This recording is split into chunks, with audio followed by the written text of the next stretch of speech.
ಇನ್ನು ಕರುನಾಡಿಗೆ ಮತ್ತೆ ಎದುರಾಗಲಿದೆಯಾ ವರುಣಾಘಾತ. ರಾಜಧಾನಿಗೆ ಮತ್ತೆ ಮಹಾಮಳೆಯ ಮುನ್ಸೂಚನೆ ಸಿಗ್ತಾ ಇದೆ. ರಾಜ್ಯದ ಮೇಲೆ ತೂಗ್ತಾ ಇದೆಯಾ ರಣಮಳೆಯ ತೂಗುಗತ್ತಿ. ಯಾವ್ಯಾವ ಭಾಗಗಳಲ್ಲಿ ಮಳೆಯ ಮುನ್ಸೂಚನೆ ಇದೆ? ರಾಜ್ಯದ ಹಲವೆಡೆ ಅಬ್ಬರಿಸಿ ಬೊಬರಿಯಲ್ಲಿರುವಂತಹ ವರುಣ ಇಳಿಕೆಳೆಯಿಂದ ನಾಳೆಯಿಂದ ಗೌರಿ ಹಬ್ಬ, ಗಣೇಶ ಹಬ್ಬ ಬರ್ತಿದೆ. ಹಬ್ಬದ ನಡುವೆ ಮಳೆಯ ಹಬ್ಬ ಜೋರಾಗುವ ಹಾಗೆ ಕಾಣಿಸ್ತಾ ಇದೆ ಸದ್ಯಕ್ಕೆ. ಟಿವಿ9ಗೆ ಹವಾಮಾನ ಇಲಾಖೆ ಅಧಿಕಾರಿಗಳಿಂದ ಮಾಹಿತಿ. ಇದು ಸದ್ಯ ಬೆಂಗಳೂರಿನಲ್ಲಿ ಪರಿಸ್ಥಿತಿ. ಆಗಾಗ ಬಿಟ್ಟು ಬಿಡದಂತೆ ಸುರಿಯುವಂಥ ಮಳೆ. ಕರುನಾಡಿಗೆ ಇನ್ನೊಂದಷ್ಟು ದಿನ ಮಳೆಯ ಒಂದಷ್ಟು ತೊಂದರೆ ಆಗಬಹುದು ಅಂತ ಈಗ ಸದ್ಯಕ್ಕೆ ವೆದರ್ ಫೋರ್ಕಾಸ್ಟ್ ಇದೆ. ಹವಾಮಾನ ಇಲಾಖೆ ಇನ್ನಷ್ಟು ಮಳೆಯ ಮುನ್ಸೂಚನೆಯನ್ನು ಕೊಟ್ಟಿದೆ. ರಾಜ್ಯದ ಹಲವೆಡೆ ಅಬ್ಬರಿಸಿ ಬೊಬ್ಬರಿಯುವಂಥ ಸಾಧ್ಯತೆ ಇದೆ ಮಳೆ. ಟಿವಿ9ಗೆ ಹವಾಮಾನ ಇಲಾಖೆ ಅಧಿಕಾರಿಗಳಿಂದ ಮಾಹಿತಿ.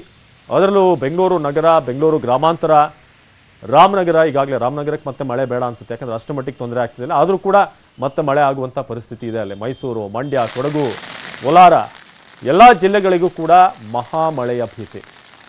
ಇನ್ನು ರಾಜಧಾನಿ ಬೆಂಗಳೂರು 5 ದಿನ ಭಾರೀ ಮಳೆ ಸಾಧ್ಯತೆ. ರಾಜ್ಯದಲ್ಲಿ ಇನ್ನೂ 1 ವಾರ ಕಾಲ ಮಳೆ ಆಗುತ್ತೆ ಅಂತ ಹವಾಮಾನ ಇಲಾಖೆ ಹೇಳ್ತಾ ಇದೆ. ಬೆಂಗಳೂರಿಗೆ ಸಣ್ಣ ಮಳೆ ಸಾಕು ಇಲ್ಲಿ ಅವಾಂತರ ಆಗೋದಕ್ಕೆ, ಮಹಾಮಳೆ ಅಗತ್ಯನೇ ಇಲ್ಲ. ಮಲೆನಾಡು ಕರಾವಳಿ ಭಾಗದಲ್ಲಿ ಸುರಿಯುವಂಥ 10% ಮಳೆಯಲ್ಲಿ ಸುರಿದ್ರೆ ಎಲ್ಲ ಈ ಮನೆಗಳ ಮುಂದೆ ಕೂಡ ಲೇಕ್ ವ್ಯೂ ಅಂತ ಒಂದು ವ್ಯವಸ್ಥೆ ಆಗುತ್ತಿಲ್ಲ. ಅಂಥ ಅದ್ಭುತ ವ್ಯವಸ್ಥೆನ BBMP ಮಾಡಿಕೊಟ್ಟಿದೆ. ಸೊ ಬೆಂಗಳೂರಿನಲ್ಲಿ ಮುಂದಿನ 5 ದಿನ ಭಾರೀ ಮಳೆ ಆಗುವಂಥ ಸಾಧ್ಯತೆ ಇದೆ ಅನ್ನೋದು ಈಗ ಸದ್ಯಕ್ಕೆ ಬೆಂಗಳೂರಿನ ಜನರಿಗೆ ಇದು ಒಂದು ಅಲರ್ಟ್ ಅಂತ ಹೇಳ್ಬೋದು. ಸೊ ಕರ್ನಾಟಕಕ್ಕೆ ಮತ್ತೆ ಸಿಕ್ಕಿದೆಯಾ ಮಹಾಮಳೆಯ ಮುನ್ಸೂಚನೆ. ಸೊ ಹಬ್ಬ ಇರುವಂಥ ಕಾರಣ ಕೆಲವೊಂದಷ್ಟು ಮಂದಿ ಮನೆಗೆ ಬೀಗ ಹಾಕಿ ತಮ್ಮ ಊರುಗಳಿಗೆ ಹೋಗುವಂಥದ್ದೆಲ್ಲ ಇರುತ್ತೆ.